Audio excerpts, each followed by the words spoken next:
This is McCook's Mr. Billson. Honored to have you here. Just letting you look at my favorite fishing rod. I prefer to fish 10 Carl, which is just a cane pole most of the time, an ultra light cane pole. But this is my favorite lightweight fishing rod.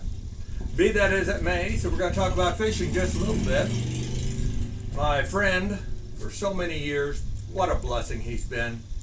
And he caught 48 fish yesterday. I said 48. His first 2 casts out at the lake, he caught 2 fish. Now that ain't bad. For the first time ever going out this year, 48 fish he caught.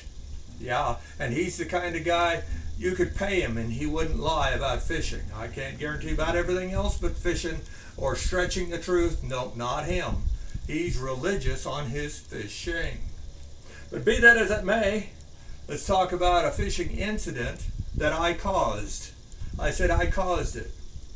The gentleman came up to the candy truck. Quite often people will come up with their troubles, kind of like I'm a bartender, even though it's just snow cones, and tell their troubles as long as no one's around. And the guy said he had just went through a messy divorce with a child, and he said he's just so depressed and just he can't hardly afford to do anything. But he said he's just so depressed from that. And I said, well, I'll tell you what, why don't you just go out to the lake, take your fishing pole, I know you got one, get out there and throw a line in the water a few times. Just try it, just to unwind, whether you catch anything or not. I bet you'll come back saying it was well worth it and it helped ever so slightly.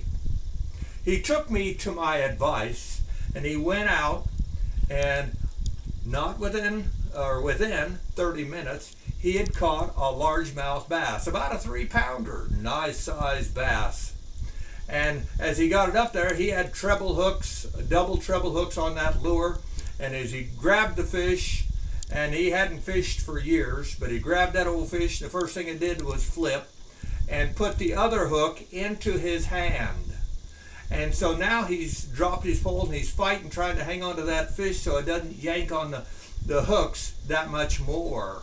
And he ended up getting clear on the ground with the fish, holding the fish down and prying the fish out, and it had tore his hand up pretty good inside his hand.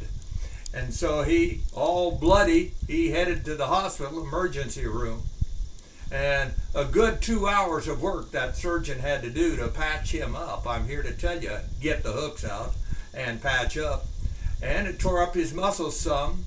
They said they could do some operations and help that, but he said, I get by. He said, everything's a lot stiffer. But he said it was a good education, to make sure you have that fish secured once you catch it, so it can't do that.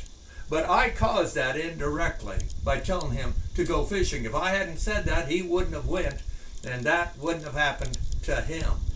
Be that as it may, so your advice, even though as good as it seems, might not be the right advice on that right day for that right person. You guys have a good day and good fishing to all of us, and safe.